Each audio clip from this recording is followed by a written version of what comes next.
Отандық танымал әнші Меруерт Түсіпбаева 10 жылға сотталған Әліби Өтепбергеннің ісінде барын салып, әділдік үшін күресіп жүрген жан туралы айтып берді.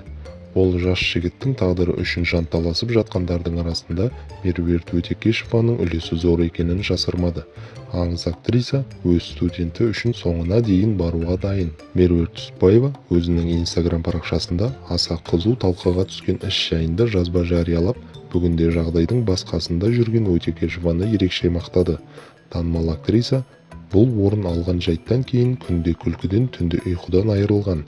Оның үстіне әділдікке қол жеткізу жолында қақпаған есігі қалмағанын айтты. Ол кейбір адамдар 12 мүшесі сау болғанымен басқа адамдардың мұң-зарын естімейтін керең соқыр болады. Жиіркенемін солардан.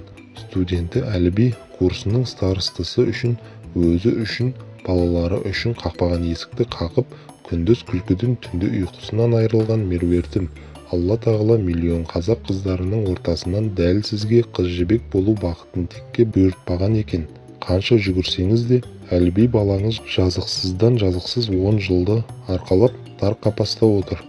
Осыдан 2 ай бұрын түнделетіп бір хатқа қол қойдырайын деп бардым.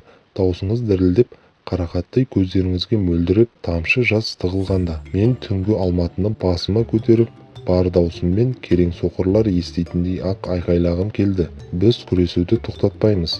Әділдік үшін. Алда жоғары сот, болмаса Біріккен ұлттар ұйымы.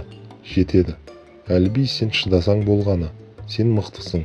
Шыда, шыдай түс. Шыда тағы. Шыдамдыны бұл өмір ұнатады.